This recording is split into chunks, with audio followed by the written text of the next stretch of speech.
Are you an African living in Japan? Do you have a story to share about your experiences in this fascinating country? Join Emmanuel Atrekon on One Africa, One World on Jafric Radio, the program that connects Africans in Japan and shares their unique stories, from immigration issues to cultural shocks and from racial challenges to unforgettable moments. We will explore it all. Tune in every fortnight to hear inspiring, thought-provoking, and sometimes humorous conversations about life as an African in Japan. Don't miss One Africa, One World on Jafric Radio, the voice of Africans in Japan. Welcome to our latest installment of the One Africa, One World series. Today promises to be a very, very exciting edition of the show because we are going to bring you a very special guest, a one in town, the only black African taxi driver in Japan. It has never happened before. Today my guest on the One Africa One World show is Mr.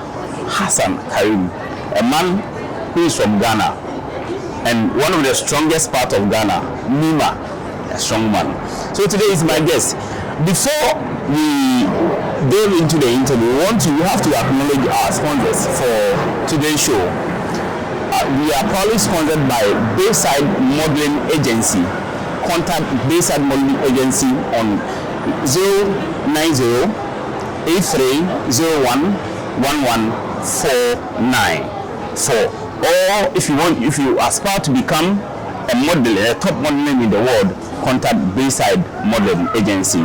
You can also contact Mama Ife Saloon in Takodan, Saitama, for the best in terms of your hairstyle. Contact them on 090-8301-1149. And for all your exclusive photos and visuals in terms of your coverage, contact 2K Photos for all your events. If you are having a wedding, an outdooring, any event of any sort, contact 2K Photos on 070-4231-9331 for all your exclusive content. And today we have a very special sponsor for this particular edition because we are out. We are in Omotesando, live in Shibuya in Tokyo, and we are proudly sponsored today by Honeycomb Chocolate Tea for the best in terms of tea. In fact, you have to look at this. It's the best that you can get in the vicinity when you come to Omotesando. And one of our supporters today is also Panasonic Beauty. In fact, they have given us this amazing place to conduct this particular interview. So for the best, in terms of the best, today we are here to bring you something that you've never experienced before. So stay tuned and then join us live on all our social media platforms. Jafric Radio live on Facebook, Jafric Radio on Instagram, YouTube as well. Don't forget to subscribe to all these channels, and we are going to get right into this exciting interview. Mr. Hassan Karim is my guest on the One Africa, One World show. Boss, thank you for making the time to join us on this episode. Earlier on you mentioned I'm from Nima, but I'm from Shukura. Yeah. Oh. I'm from Shukura. Wow. Although I have some few families also in Nima. But you know, when you talk of Zongo, all Muslim areas are called Zongo. So usually say I'm from Nima, where I would say okay, I accept it because Nima, Shukura, and Fadama are the Zongo. Okay. Muslims we are always in the Zongo city. That's interesting. For this part, yes. It's important that we begin the conversation with your journey, how you go to Japan. In fact, exactly when did you come to Japan? Thank you so much. Actually, I came to Japan, my first visit was 26 September 2006. 2006? Wow. So 2006 to now, we are talking about 19 years. 19 years. So we have roughly like a year and some months to hit exactly 20 years. Wow. You might be one of the most experienced people in Japan. Wow. 19 years. That's good. So before you came to Japan, obviously I'm sure you heard one or two things about Japan, and what was your impression about Japan before you traveled here? I worked with the Japan embassy in Ghana. Oh, okay. So whilst I was working with them, and then our current president, but then he was also serving in the Japan embassy as an information officer for the embassy. For the embassy of Ghana. That's John Dramani Mahama. His Excellency. His Excellency. That's where I started working there, and I was working with the direct secretary to the ambassador. So I would say we all been seeing each other by then. So I can see the Japanese people who were there, the way they were nice, and I know a lot of their culture. So that impressed me, and I said definitely one day I may travel to Japan. Oh, so what it means is that you actually experienced Japan in Ghana before you came to Japan. Wow. So you were already exposed to the culture. Yes. That will lead me to my next question. Most Africans who come to Japan, the first cultural shock, the immediate cultural shock they experience is the language. Did you have to take some Japanese language lessons in Japan, or you already understood the language before you came here? Thank you so much. I didn't only work in an embassy that impressed me. My right uncles, I have almost now 3 uncles who were in Japan. Okay. And then one now, both 2 of them married to Japanese, and they all came back to Ghana and then reside for a while.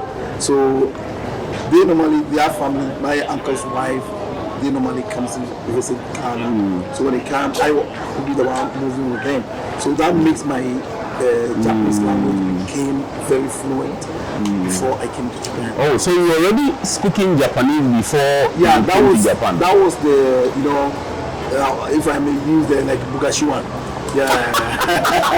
Like the broken Japanese. Yeah, okay. And sometimes I may use the word but I don't understand. But whilst working with the embassy of Japan in Ghana, the staff also who are Japanese wanted to understand English. Okay. So they will not allow you even to speak the Japanese with them. You see how it works. So when we have visitors who are from Japan come to Ghana, because they want to understand English language, so they don't want to speak Japanese with you at all. Yes, but it's really difficult sometimes. What they say you don't understand, but you pick it. Like what is happening now in Japan, in Ghana now. All the television drama that they show Mexicans, other languages, even Korean. Now we have Japanese Ghanaians who speak Korean, but they haven't traveled to Korea before. So that gave me the impression that let me learn this language. And if you understand Hausa, and the viewers who are watching us now, they will even tell you some of the languages in Hausa, some looks like similar in Japanese. You see, because in Japanese they have the phrase which is like ta, ba, ta, sa, wa, and in the Hausa, small time you hear somebody say like wa wa. Sawa. If you can see the station names that we have, most of them the way it sound like Hausa language. Oh, so it's really so that means that your case is a very special case because you already had a very broad, fine idea about Japan before you came here. One thing that probably is also a point of interest is that you had knowledge about the Japanese language, the Japanese culture and all that. Did you have any experience with the Japanese food before? Did you eat some obento before coming to Japan and all that? Thank you so much. My right uncle, normally when they come, they have some food that it looks like Hausa, if I may say, wagashi. It's called wagashi. The white from milk. That's from milk. I know wagashi. Yeah. What is the name in Japanese? No, they have similar like that. It's called tofu. Tofu. Tofu is really a healthy food that they have it. So you can eat tofu with soup. You can eat tofu with okra soup. So here, that's what they normally like. It's a popular food and it's really rich food. You see, so I began eating that one, and I know it very well before I came to Japan. And then maybe like sushi. When I was in Ghana, sometimes my uncle wife will bring it, but I find it difficult to eat raw meat and fish. But when I came here, it looks so easier for me because I already know that this is sushi and this is how they eat it. So let's move from the experience in Ghana with the Japanese culture to when you really came to Japan. Yes. What was your port of entry? My port of entry, Turkey. No, I'm in Japan. Narita or Hanada or Narita. Yeah. Okay, so yes, you had you work with Japanese people, your uncle and everybody. The very day you landed in the airport in Narita in September 2006. Yeah. Well, you landed and of course you know Kotoka and all of those things. So when you landed and then you saw Narita and the entire atmosphere and how the place was looking and everything, what was your first impression about the country? Actually, my first impression, Narita looks so like, see buildings, that tall buildings there, and it looks like, mostly, I would say, if now that I've been in Tokyo for long, I would say it looked like a village. But I find that place as a night, but I didn't get first impression like shock or something. What made me just shocked more is when I came to Tokyo. And that night, we slept in a hotel. And that hotel, I feel like I couldn't sleep to the next day because I wasn't, and I don't understand one thing. The rooms were very small. And I was like, and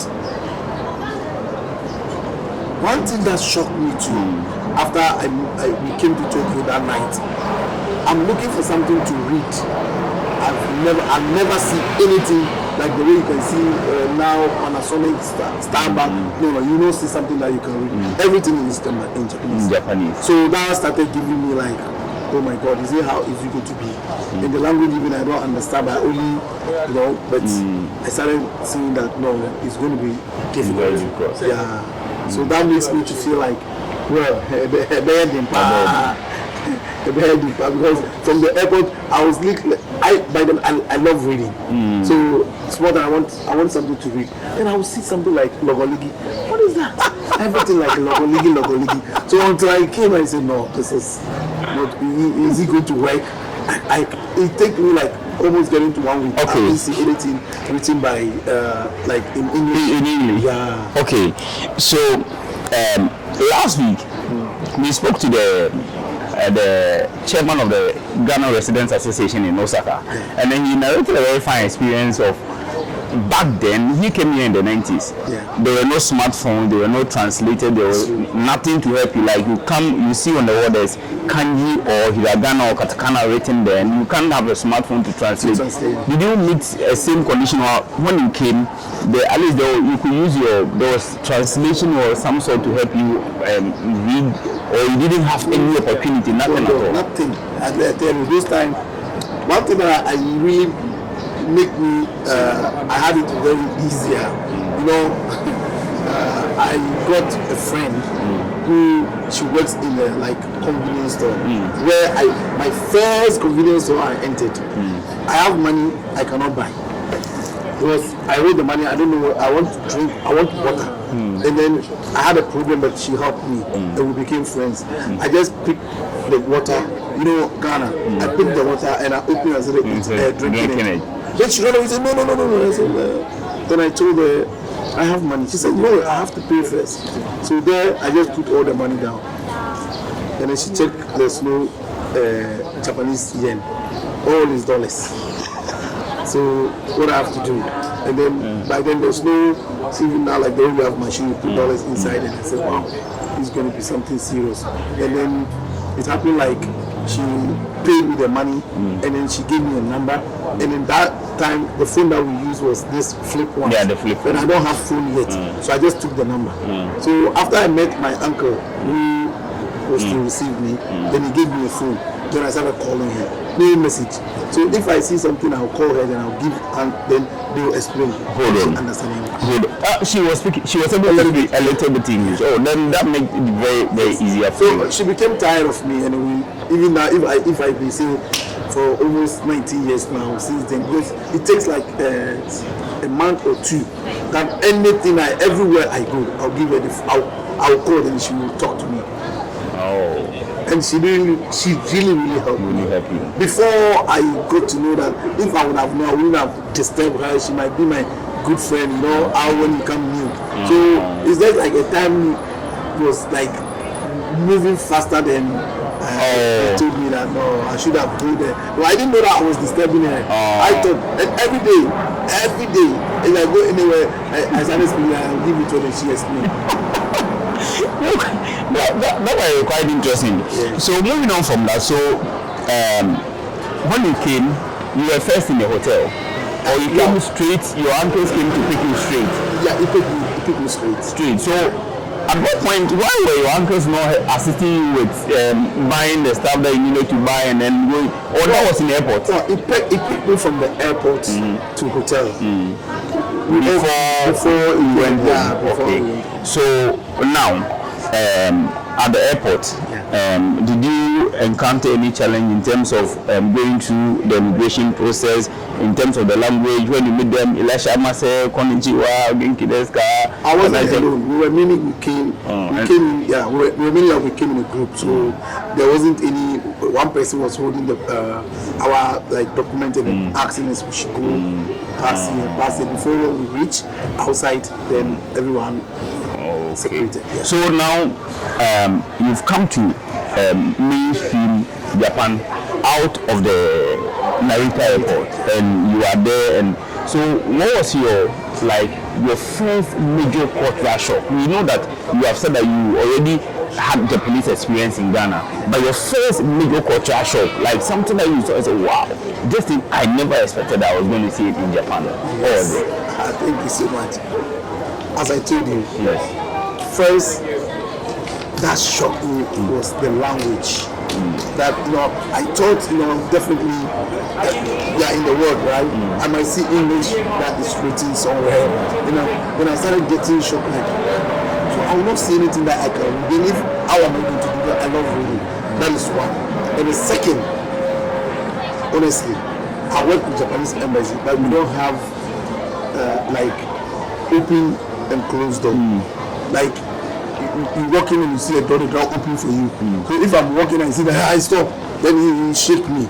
You understand me? So that one also was part of my culture shock. So it makes me I try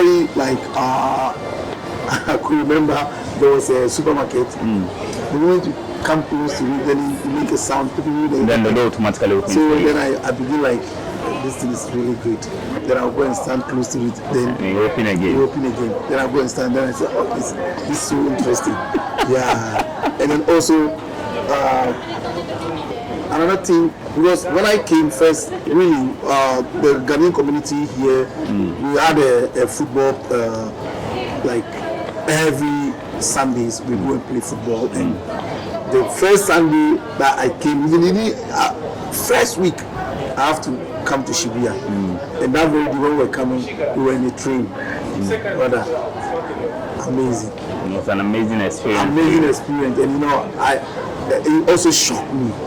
Because see, in the train, I'm like watching out. And we reached Shibuya, I didn't even want to get down. And you see people in the train, everyone is quiet. You see? And then there's another thing that shocked me to which if I may say, when you meet somebody, Japanese, they will see you looking at you, they are smiling. You thought the person likes you, when you talk to the person, then the person run away. You see, so that one, it keep on coming, keep on coming. So it's really so you meet a Japanese. Yeah. probably a lady or a guy, he looks at you and he's smiling and you say, oh, this person. And the moment you make the attempt to talk to the person, then the person fast. Then the person like scared. Those when we came, those times really tough to get somebody to talk to. All of them is like they are so nice. Actually, they are so nice.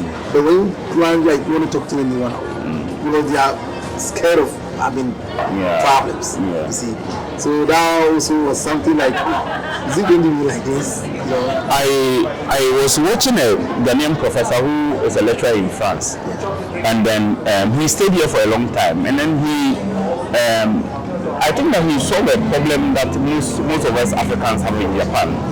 He said that people think that Japanese people are racist, but in actual fact they are not racist. They don't know how to serve or attend to foreigners, and they are sort of making mistakes in serving you. So instead of that, they want to avoid making a problem that will hurt you.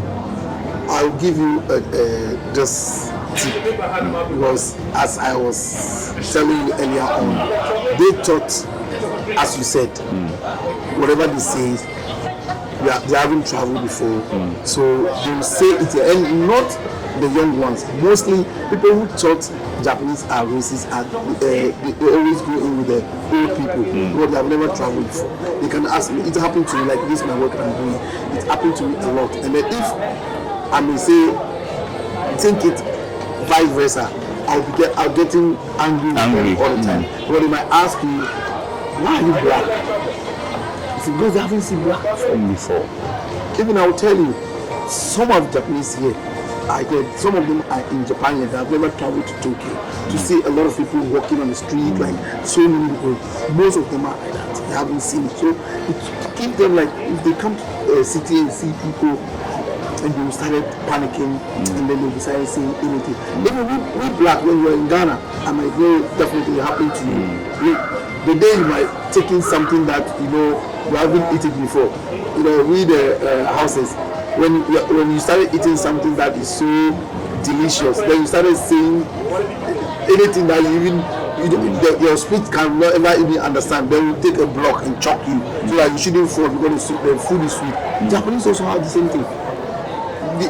They can sometimes get excited or get confused and they started asking you or telling you something which you never understand. So like racist issue. How could you see a black person and ask him, why are you black? Do you take shower? Seriously. Well, with that said, what was your funniest experience with the Japanese language? Something that you wanted to do, but you knew that this thing was quite challenging in terms of the language. I couldn't read, and then you ended up doing something that turned out to be a mistake. But it was for today, if you sit back and remember, maybe 18, 19 years ago, you can just laugh at, is it me who actually did this thing 19 years ago? Thank you so much. I remember when I came in the very first day I came, and then I waited the day I got 1 month. I love celebration. When I get 1 month, I say, Kai, I have to celebrate my 1 month. That was October 26th. And I said, this one I will not invite anybody, I will not tell my friend. It's hard to get chicken in Ghana when we go. So I saw this Kentucky. And the way they have Kentucky plenty. KFC. So we call it Kentucky here. But I saw it, and then I have a small amount, and I bought Kentucky. It's like 12 pieces, and they gave me. And when I took it from them, and I went to a seat where everybody comes in to buy. My brother,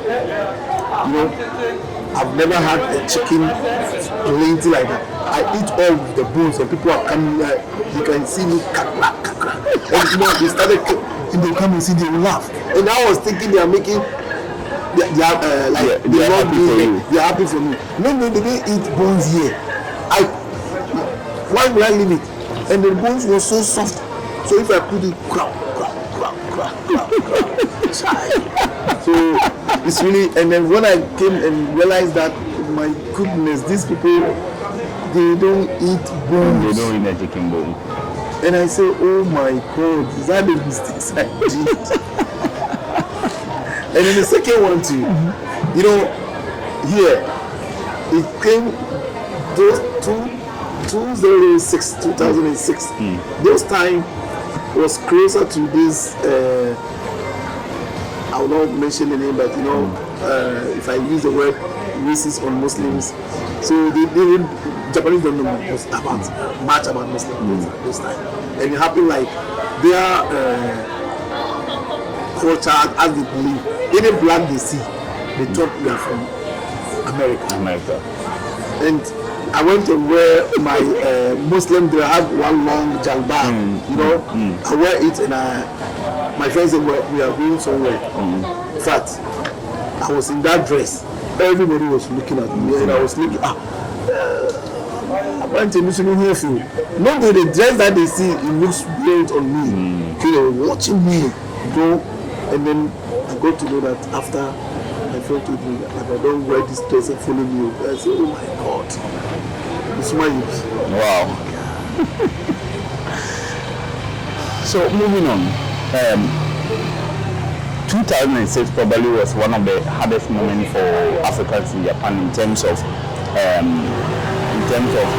documentation, in terms of all those stuff. You go outside and probably, we've heard a lot of stories that some Ghanaians went to a lot of tourist time, some Africans had to struggle with the documentation and all of those things.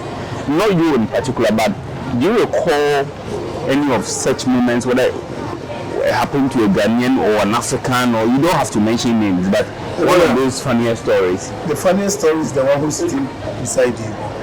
I tell you, the funniest story is the one who's sitting beside you. Please tell us something. Do you know that 2006 was the time that Ghana,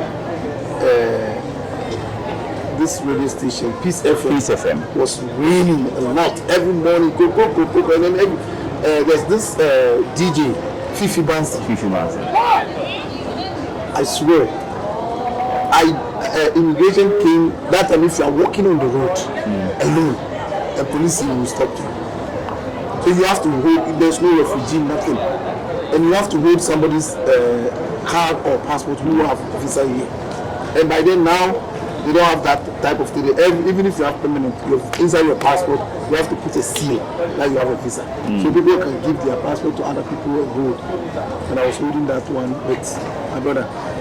Holding somebody's passport or alien card that is written that the person is in this country for 10 years and you can't even use it, come in Japanese, you know, it sounds something. My first immigration to stop me, I tell you, I came to Japan for the longest time, and I running stomach. I never had a running stomach. And I remember that station until now. I just came in, I saw a very small boy, and you know, by then I used to take a small like training, so I have, when they see me like they are 6, they thought this guy in my runner, he just stopped me. And what they was doing, I don't understand, he said, passport. And I wasn't holding passport, I was holding alien card. And I said, passport? And they said, yeah, passport. Then my mind came out, maybe they want to see, and I didn't see them in uniform, I didn't hold any arm, but the way they were strong, and I showed them the card, and when they were holding it, the Zaro card, when they hold it, and I was smiling, and I was like, and I didn't have any fear like they can arrest me or something. So when they gave it to me, and they said, oh, okay, and I left. Immediately I left, I saw one guy, he was hiding, he saw me. Not being here also is in this country for a long time, and he told me, if you don't stop like immigration, I said, oh my God, immigration. So what they check in, like they see something that maybe they say like they will take you, and he said they came for arrest and they are following somebody to the station and they meet me. But that, my brother, coincidentally, that day after they see that they're not going to be around our area, the next day I live. It's a 5-story building where we came in. Transferred the whole apartment. And me, as I'm staying there, I set a record. I jumped from 5th floor. I swear.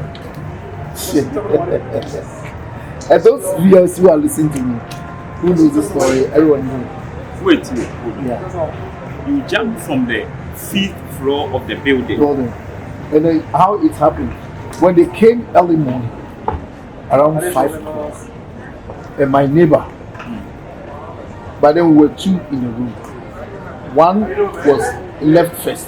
When he was going outside, he got outside, they grabbed him and they put him in the bus. He left early. So they've already arrested him. And they put the bus, the bus entrance right in front of our building entrance. So the moment you come, just go straight to the bus. They will check you. If you don't have the put, you do check. And we have many in that house. Africans, both Nigerians, Guinea, Ghanaians, are many. It's not easy. And you know what happened? The one who was right close to my door, he was the one. He's a Cameroonian. His name is Christian. He was the one who knocked on your door. Door. You can't open door. You just kick the divide. Then I was hearing. I see this guy. I wanted to sleep, so I didn't. Then I saw his call. Again, we don't have internet, so you don't miss it. So I saw his call. I took my phone. He said, Hassan, don't speak louder. We don't die for today. Then he said, he said, if you don't surround the whole household, I swear. When he said that, my heart, I was sleeping, and I became like, wow, my eyes are open. And he said, I should watch from the doorknob. So I saw somebody was standing there, and he quickly. Our balcony door always be locked. Then I put the partition down. Look, wow. There we were in the room. Then we were hearing shouting. Then they started pounding the door. Now my friend also Christian. Then he called me. He was confused. Then he said I should go inside in the toilet. And I went to the toilet. He was giving me guidelines. Then also giving him. He said. You shouldn't go out, you should remain. They will not, they can't break the door. That one they will not break it, but they will be there until we go. So when you are panicked like that, you are in the room. When it happened like that, I was thinking something will happen. I was thinking definitely something will happen. I was scared. So you know what I did? What did you do? I have a suit. This suit. I wear my suit immediately. I don't know what came over me. I swear. Not sports, dress, anything. I just took my suit, wear my shoe, and I have a bag containing my passport. And then I have some small Quran. I have it in me. And then got so good. My passport, instead of putting it in a bag, my suit, there's a place here. Yeah, the inside pocket. Inside pocket, and I put it. But I don't use wallets. Then I was watching, and then the guy told me, now they are not in front of the door. In front of the maybe they have moved. So when he said that, then I said, and I don't believe it. Then, the door, unless you watch it from the knob, and you don't see anything.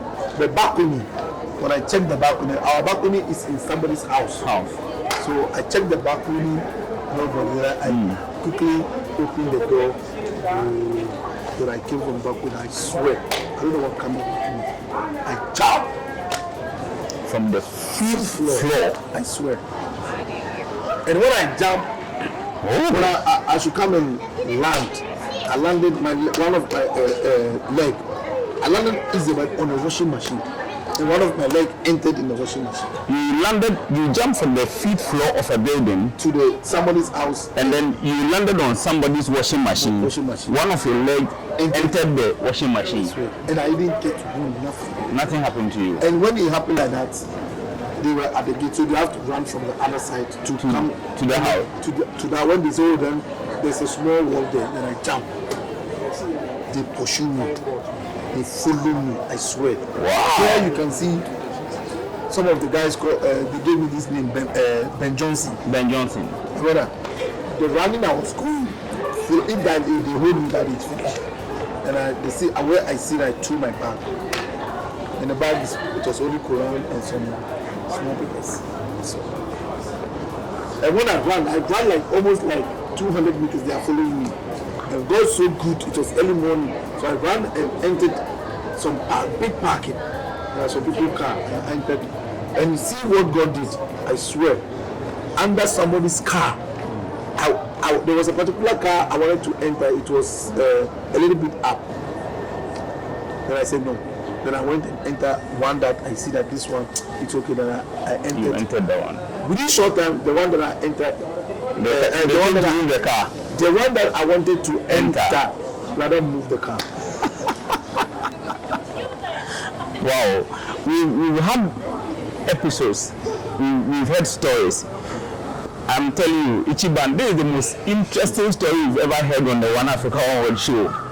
Jumping from the 5th floor of a building, entering someone's washing machine, surviving without a broken leg, nothing, and using the Usain Bolt speed, top speed, to run for about 200 meters non-stop to escape this. This is amazing. Yeah. And really, this is amazing. If I remember this always, then I'm saying what I just tell myself, maybe God knows the reason why now all this fame, we are becoming fame, you know, and then God helped me through that. I didn't have any problem with immigration or police. I've never been to any police custody with any problem or crime or anything. Yeah. So the other people with you in the building, they arrested a lot of them. Deported? And deported. Some even have lost their life. Wow.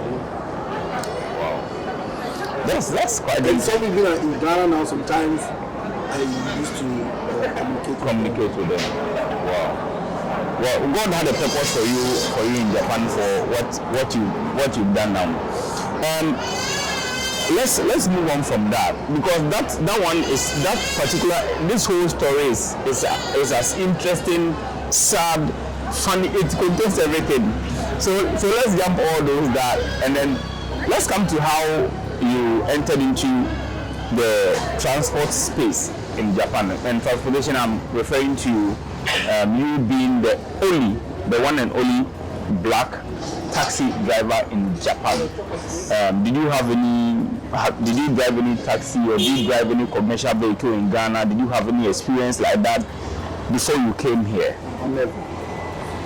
You never had any experience. So what motivated you to pick up that challenge of becoming a taxi driver, the sole black taxi driver in Japan? You know, I was working right here, this building, Apple Store. Apple Store. Yeah, if I take you there right away, you might think, what did I do to the people? I became famous here. I was the only black. No, there was one Cote d'Ivoire guy with me working there, but you know, he is back and I'm in front all the time. So I was working the longest. I worked for 7 years, and you're the longest serving staff there. I'm part of the longest. There are still people there. Even traffic really Apple. So when I was working with the Apple, he used to come there mostly. He used to come to the Apple Store mostly to purchase. When he came, I serve him along. And you know, when I was working there, I find something. You know, traveling back to Ghana. No matter how it is, you travel back to your country. The days that they give me to travel is not all that like longest. And for the longest time, I've been complaining to them. Before I worked with Apple, I worked with Costco. You know Costco, right? I worked with Costco before I moved. When Costco was giving me like 1 month, 2 months, so I thought, oh, Apple, they understand it's a very good company. When it terms of salary, it's really good. So I was thinking, really, I'll get something which I might do. So when I work longer and still, if I want to travel to Ghana, only 3 weeks, 2 weeks, you buy ticket $3,000 or 300 this big amount, and you only go 2 weeks, 3 weeks. It's not sufficient. So I was then looking for, you know, when you work for long in any company, you need to think of how you upgrade yourself to the next level. So I think of next level must be something which no any foreigner has done it before. So I quickly consulted a friend of mine, and he told me really he might advise me because I told him I want a job that I can get more time, more. They say, he knows taxi, and I said, taxi, like the way taxi. He said yes. I said, who allowed me to drive taxi? Then he said, it's a matter of going to school and learn their language. And I speak very good Japanese, so definitely I should try. Give it a try. Give it a try. I said, huh? So really, I say most of the taxis, and if I see the taxi, this is how I've been watching the taxi driver. And I said, this I can do. But only language, you see, maybe I might then. I begin making inquiries, and they told me, oh, anything I want, they will teach me. I will not just go like the way we go in Ghana. You just paint your car, red and blue, then you take it back, you are going, even if you don't have license. So when it happened like that, I make inquiries, and they gave me a company that I should go and ask them. So the first company I entered to start, they welcomed me fine, and they told me, oh, it's easy. You know, Japanese, they are kind. They will never discourage you. They always motivate you. So I didn't say the discouragement that would let me like down that I will not do. So I began to start with that company first, and then whilst I was there, I almost clicked like 1 year. Always going to school. If you see me, the money I save in the Apple, all is getting finished. I said, hey, and the company also. Now I became like a victim in the company. What I do is, if the drive. What I can do to get some small salary, because once you go to school, they pay you. Once you are learning to get your license, they pay you. That's what they do. So the company that I went first, they try to give me more salaries until they see that no, this guy he wanted to use this opportunity because in the morning if I come the taxis. They have people who wash it. I will pack it very well, pack it, and they see that they have people who can do. If that one is making me not to learn and pass, then I should stop. I said, what? So the only day I should stop. Then someone told me, there is another company, which is my company now, called Hinomaru Court. And they said, I called and they said, oh, they can. Since I have already, that first one, I've already passed the geography. I passed the geography, which is the location. I passed that one. Now, remaining the license itself. So when I went the second company, they told me, well, if I learn, I can do it. It didn't discourage me. It rather motivated me. And the one thing that they told me that makes me so happy, they told me, if I can be repeating whatever I learn, it's okay. So what? Only time they say, do that. Then they gave me a portion of Japanese language that I should read. When I was able to read, they said, what? You read this one? Then you can do it. But the only thing, repetition. And then learning, save it, and go to the exams. What? And they tested me, I got it. Then I began to work with them. My brother, it took me, like going to write exams. That exams is that you learn, you go to the exams council. Today you write it. Then if you didn't pass, the next day you do.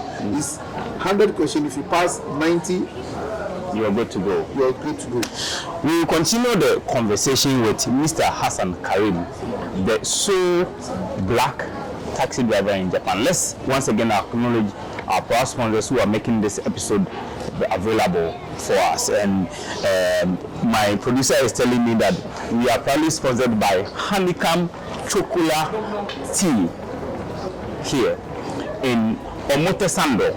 If you happen to visit Omotesando, please pass through Honeycomb Chocolate Tea to enjoy one of the best experiences you will have in terms of tea. Bayside Modeling Agency. If you want to become a top modeling in Japan, contact Bayside Modeling Agency on 090-8301-1149. You're organizing an event, wedding, outdooring, any event of any sort, contact 2K Photos. 2K Photos for your best in terms of your visuals, in terms of your photos, videos, anything best. Contact 2K Photos on 070-4231-9331. Mama Efe Salon, in Saitama. We'll give you all the best in terms of your hairstyle. You can contact Mama F Salon on 090-8301-1149. And we are also proudly giving the support by Panasonic Beauty here in Omotesando. They have given us this amazing background to bring you this episode. So we're going back to Mr. Hassan Karim, who is telling us how he became the only black taxi driver in Japan. Now, you've had your license, you've gone through the process, now you are driving. Can you tell us how the experience has been, especially with your customers? Because Japanese people are used to riding with their own people. They sit inside the taxi, it's either a Japanese man or a woman driving. Now they flank by a taxi, and here is a black guy from Africa, Ghana, Sukura to be precise, behind the wheel. They are surprised. What has been your experience with them? Actually, my experience, because some of them watched before I begin, when I passed the exams, I had an interview on the television. Oh! Yes, I had an interview in the national television. In the national television. And then I appear also in the daily news, the graphic. So anyone who watches me now, even now, if you go to Google and you Google the first African taxi driver in Japan or the first black taxi driver in Japan, I will appear there, and you see me in the Google. And then also, if you Google me and after you want to YouTube, you go to YouTube, also you see some of my videos. So some of them already seen that there is somebody. So, but those who don't know, the shock was too much. I remember someone told me, it wasn't a funny, but I would say it's funny. I nearly said, what? He stopped me, and he knows it's a taxi number, Japanese, he didn't know, and he sat down. And when we got to always when we got to the destination, when I started, I started with the only taxi. Okay. Before we have the Uber. So when the person sit down and you ask him, where are you going? He tell you, okay, go to this station. Then you drive. So I remember when I got to the first, I think, shock customer that I had, I got to the place where he was supposed to alight. All right. And I opened the door and I said, okay, your amount is. Then he said, oh my God, what did he say? He just asked me, you don't want to change. I said, I'm the one. And when we went to was a very small darkness, not dark like in Africa, but there was light, but it wasn't too much light. Then, we had almost like 5 minutes. He was shocked. He said, when did you start? I've never seen this one before. Are you sure? Then he looked at it. He asked me, "Is it not fake?" I said, "No, it's real." But he didn't see the news on the TV. But he didn't. Not everybody watches news. So then he asked me, here when you sit in a taxi, they give you a receipt. So when he paid, and I gave him a receipt. And the way he see my Japanese, he said, "Oh wow!" He said, "Oh, this country is making an amazing thing. You never see before." And I said, "Yeah, I'm the only black." And I said, "Oh my God!" And then within, I think 20 minutes, I had a call from my company that there was somebody who called. Now he had a shock. He went through and he was like his family. And I said, well, all the receipts that you give, the company telephone, the company telephone number. So, that was the first one I had. And the second one also, there was a lady who, she's an old woman. She sit in the because she got shocked, she began to say anything. And I said, hey, my God, do you speak Japanese? I say yes. Yes. Do you read? I say yes. Yeah. Do you know the money? Then I told her, money? If you like, give me all your money inside. I will count it. Then he said, but then she started delaying my time. And she said, she used one word. He said, if they ask her, even she as a Japanese, to go and write that exams, she will not be able to. Never be able to get the license. So she has really given me a good rating. Appreciation, and the way I speak the language. And then the last one, the last person who I would say also shocked. He was drunk. He was really drunk. And he vomited in a car. So when you see this type of people, we call police. And I call police. When the police came, they have to when they drank and then you cannot touch them. You have to call police. You have to call the police. So I called police. Police came. They look at him. They gave him like those times we don't have a rule that when a person vomited, you have to pay. So they were able to take him from the car, and then after they said okay, they wanted to get his contacts in case anything they did. And then those times there was no this law. Now there's a law when somebody vomiting in your car, the person have to pay you. That was $200. Yeah, the person have to pay like 30,000 yen to you. So right now they have that before they say that. So what happened? I have to go back. So I went back to the company and they changed the car. So I came back to the police and I told them that I thanked them that the way they helped me. I didn't know that is the rule that the police have to do all. And the police told me, yeah, we've taken his number. So maybe he might say, mostly one thing people who drank the next day, they will say they lost their phones. They lost their items. But we have camera and everything. So they said they took his number. Then the police, they told me, can you stay? I said, what? They said, wait. Then the policeman called, patrol. They came, it was night, like around 12 to 1. Then he called patrol. I asked him why. He said, wait. When they came, then he said, because he was alone, he was afraid to check me. He saw me driving the taxi, and I went and I come back. I tell you. And it's like, if somewhere I might say it's racist. So he gave me, I gave him the license and they watched. I said, oh my God. And then one of the police, among the policemen, he said, oh no, he watched this one in the news. Then I go, oh my God, I'm free to go. Then I begin like moving. When I went and parked somewhere. I started asking myself, is that how is it going to be? It's not easy. It's not going to be easy. There are a lot, and there are some that even if I remember now, it's really funny. We will not finish this interview today. Really. Wow. This has been a joy ride. I'm sure you watching us at home, either in Nigeria, in Ghana, in South Africa, in Egypt, in America, wherever you are watching us from, listening to this story, I'm sure you are amazed with this kind of narrations coming from Japan. But before you continue, there's one important message that I need to tell you. That African Home Touch restaurant in Roppongi, every Sunday, if you're a Ghanaian and you want to enjoy the best omutu and nkatikwai, the one that you enjoy in Ghana, you're in Japan.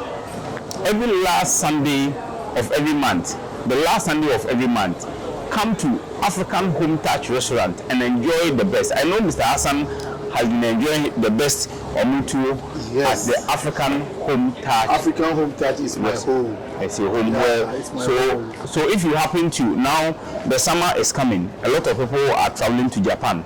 You come to Japan, you want to really experience African food, visit African Home Touch restaurant for the last Sunday of every month omutu special. Mr. Hassan, let's drift a little bit away from your experiences with driving the taxi and all that. We also understand that you are into politics, and you are one of the first people to be involved in terms of the formation of the NDC, the National Democratic Congress, the party in power in Ghana. They are wing in Japan. You are one of the founding members. Can you please, there is not a political discussion, but it's important. Can you please narrate to us why you thought it was important to form an NDC caucus in Japan? And what is the size of the membership? How many people do you have? How many NDC members do you have? And what's your aspiration? What do you seek to do with the NDC association in Japan? Thank you so much. Wherever you are in this world and it belongs to a country which have fourth republic, and then you don't follow politics, I might say you are losing a lot of things. And you know, Ghana as a whole, most people always says, Ghana, if you want to release your stress, just get a data. And if you believe in politics, also get a data. The way our country, you know, when you come and see a beautiful cities like this, and what is happening in our country, and then you just sit down, you not organize yourself. If I'm talking, I'm not talking like only NDC, but the political as a whole, the political parties as a whole, either MPP, NDC. When MPP was in power, they have a huge MPP community here. And we started when I came here, by then Kufuor was in the power when I came. Within short time, Tamis came, then we said we should have NDC Japan branch. So we started like a small, but before we realized, growing. And then, to be honest with you, when we had the NDC Japan, we had delegation from Ghana. The president came to visit. I can remember most of the ministers by then, they all came to visit. And we had a lot of discussion concerning our country. And it helped us a lot. At times, we also visited here for when he passed away. We also had his funeral here, very big.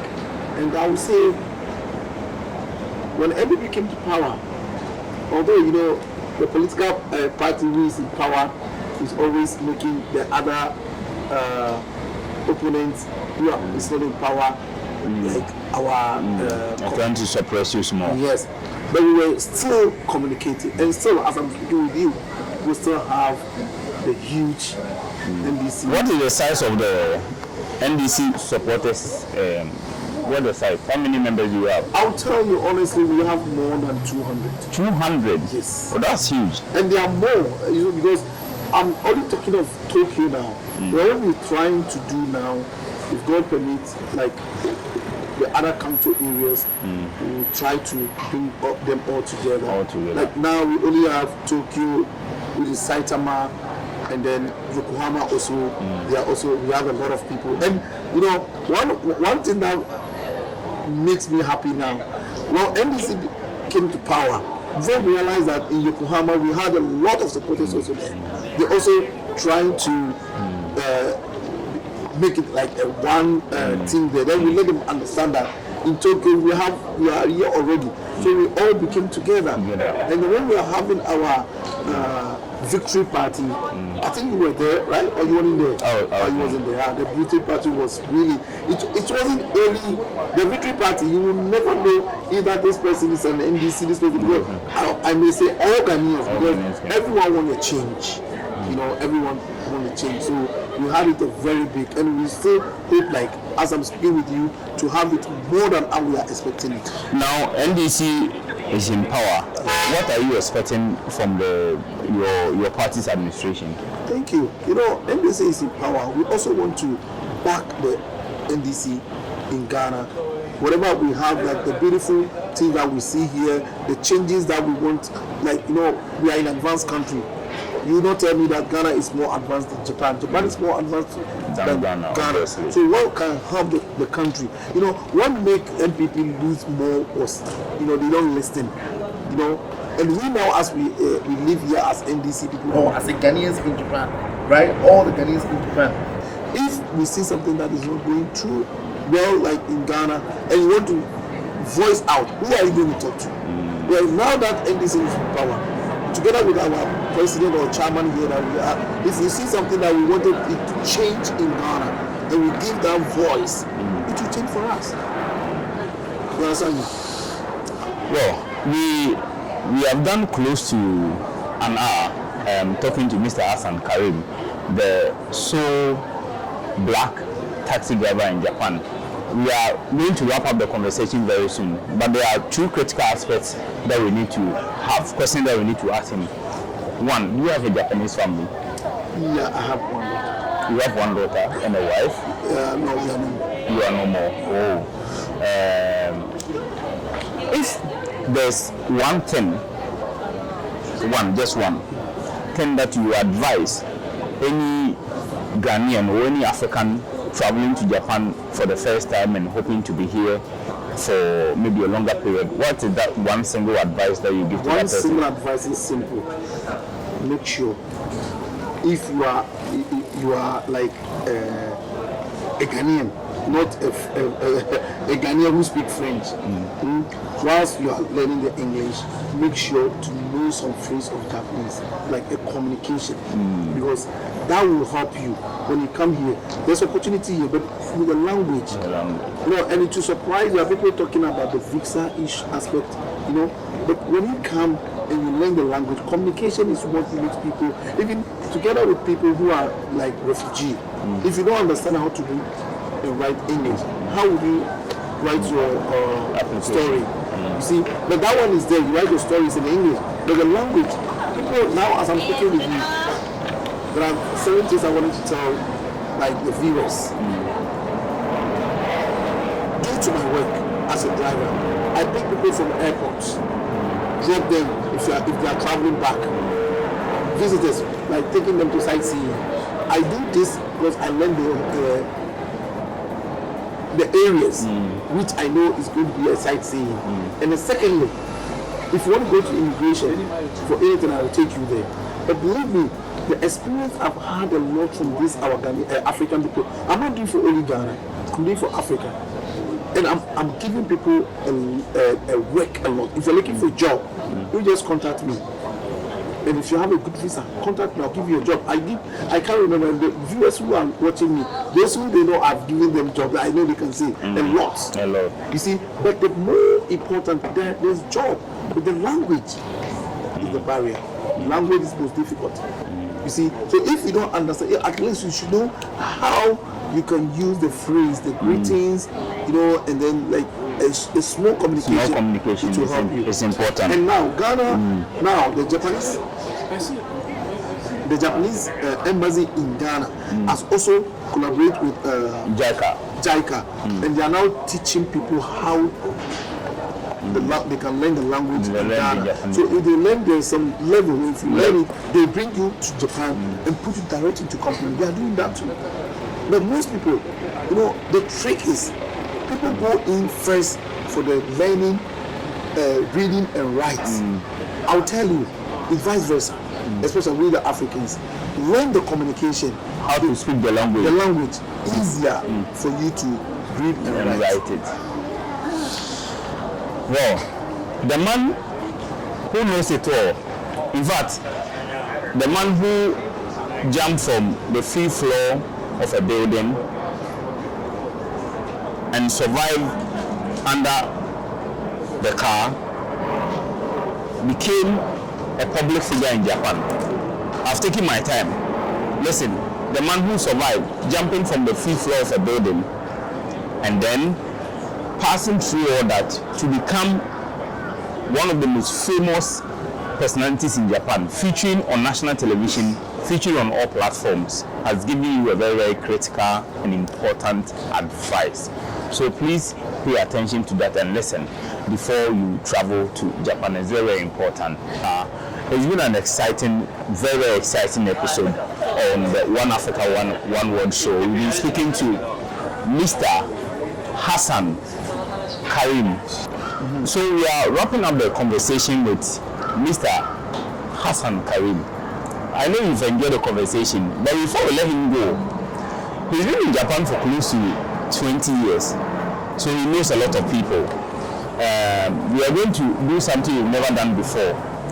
Mr. Hassan Karim, please, want you to extend greetings to at least 10 people in Japan. And then in Ghana, but most importantly, those people in Japan that you first came and then you've been around. So I want you to greet.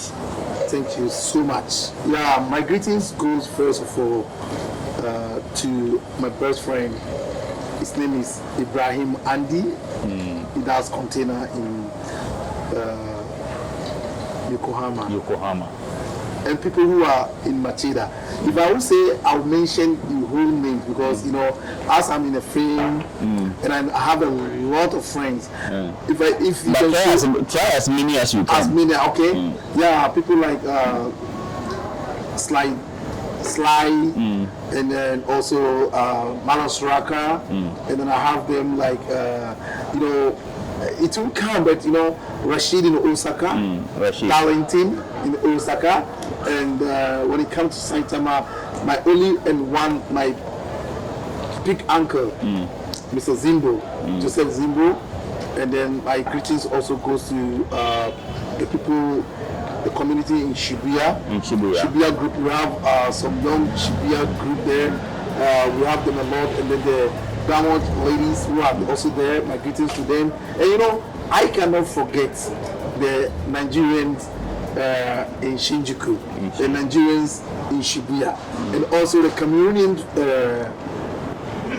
If I say Cameroonians, we have a lot of Cameroonians here. Yeah. So all the Cameroonians from Douala, I can't even forget. I can't mention the name. Yeah. And then let me go from the chairmen and the presidents who are leading them in this country, like the Nigerian Union president, Mr. Nafken. He's always connecting. My greetings to you.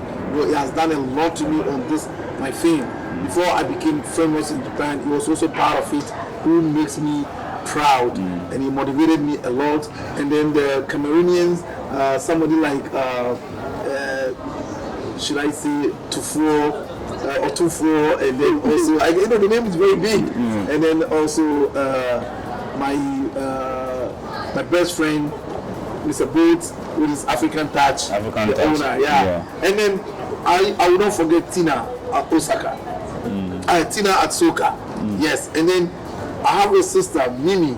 She also beat her from China. She speaks China language like that. She speaks Chinese language more than even English. My greetings to you.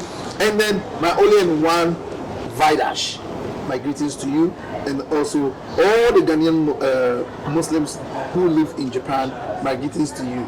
And I will never forget the Japanese people who are also watching me. Why would I forget the Ghana Association? I'm a member, and if I may tell you, the Ghana Association in Japan, I'm their sports and culture executive member. So I may say my greetings to the Ghana Association in Japan, and then my only in one Mama, our ambassador, Her Excellency. My greetings to you. She has been there for me, and all the embassy staffs. I'll never forget you. So if you are looking at me now, ciao, my greetings to you. So I can't mention all. They are there a lot. At least you've done enough. One more thing. If you see me, I didn't mention your name. You are the one I love more. That's why I forget your name. So I love everyone. We love everyone. I love everyone. Those that I forget, you are the one I love you more. So don't forget. So we are wrapping up. Yeah. But a key information. You are traveling from Ghana, from Nigeria, from Cameroon, from South Africa. You are Ghanaian traveling from the United States, from the United Kingdom to Japan. You get to Narita in Tokyo. Please make sure that you contact Mr. Hassan Karim to pick you from the airport to your destination in Tokyo. He's the one who is going to deliver you. So you're going to, I don't know if you would like to do that. You are going to allow him to mention his customer line.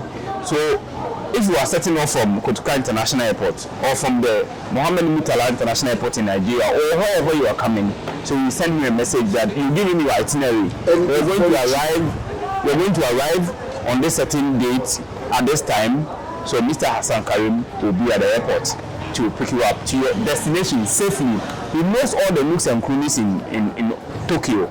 In fact, in Japan, not just Tokyo, he knows everywhere. So he's just going to give us his contact. And then one more thing, since I became the first African taxi driver in Japan with my license and everything, you know, without the license, you cannot take somebody and take money. If you're having a local license and you take somebody and drive him and something happen, they catch you, no abo. So with me that I have my license, I can take you and then whatever negotiation we do, but my price is really cheaper. I will negotiate with you before I pick you. And then they've given me a chance. I can go now inside with my license. Our license, when they check it as a taxi, you are allowed to enter inside. Yeah, and then we have some tag also that they can allow you, I can help you everything. So especially those who are coming new, I will not say I know everything about the immigration, but I can help you with the language, with everything. And if you want to go to immigration, you know, those of the people who go in for people who go there for refugee. If you want to go, you call me. I can take you. Or if you are not a refugee citizen and you want to go to immigration, you want like use 1 day to go around with your family, you just contact me. If you contact me early, I'll go with you. And my job, I'm always there. So give your contact number that they can send you a WhatsApp. WhatsApp, yeah. My contact number is 090 6047 7809. I repeat it again. If you want to call from outside, you have to add +81 90 6047 7809. So that is the number, and the name is Hassan. You call me and book your ride, and I'll be there with you. Yes, thank you so much. So this is where we draw the curtains down on today's exciting episode. I mean, we've interviewed a lot of guests on this particular episode. One Africa, One World show. For me, this is my number one, top notch. I've enjoyed every single moment of the interview from start to finish. And I know we are sure that you watching at home has also enjoyed this episode, especially the outside view. If you are watching from Nigeria, Ghana, South Africa, Liberia, wherever, and you haven't seen Japan before, this is live from Omotesando in Shibuya, Tokyo. This is where the live episode has been coming to you from. Before we go, we have to once again acknowledge our proud sponsors who made this possible to happen. The first one, Bayside Modeling Agency. You have dreams of becoming a top model in Japan, anywhere in the world, contact Bayside Modeling Agency for them to give you all the tricks on how to become a top model in Japan. Contact them on 090-8301-1149. You are also planning an event, your wedding, your party, your outdoor naming ceremony, whatever it is. Funeral. Contact 2K Photos for best shots and videos. They do everything, package it for you. Contact them on 070-4231-9331. 070-4231-9331. 2K Photos for the best. And now we go to Mama Efe Saloon. You're a lady. You want the best in terms of hairstyle to look beautiful. Coming okay. Sugoi, Chiban clear. Contact Mama Efe Saloon in Saitama on 090-8301-1149 for your best in terms of the hairstyle. And today, you see this drink. You watch it. Honeycomb chocolate. Honeycomb chocolate is the best. I mean, you enjoy it. It is done here in Omotesando. So when you come, anytime you pass through Omotesando, make sure that you pass through Honeycomb chocolate to enjoy the best in terms of your taste. And this whole environment was also made possible by Panasonic Beauty. Panasonic Beauty here also in Omotesando inside Shibuya, Tokyo. The best. Oh, cut to you. No facial today. My producer saying so facial. The last one. The last Sunday of every month. Come to Riponge African Home Touch Restaurant Enjoy your best. In fact, the most delicious omutu with nkati and some chicken and some mackerel like that inside. Everything inside. The last Sunday of every month, make sure that you visit African Home Touch restaurant at Rupongi for the best. Until we come your way once again with another episode of the One Africa One World Show. This has been your host, Emmanuel Achekon.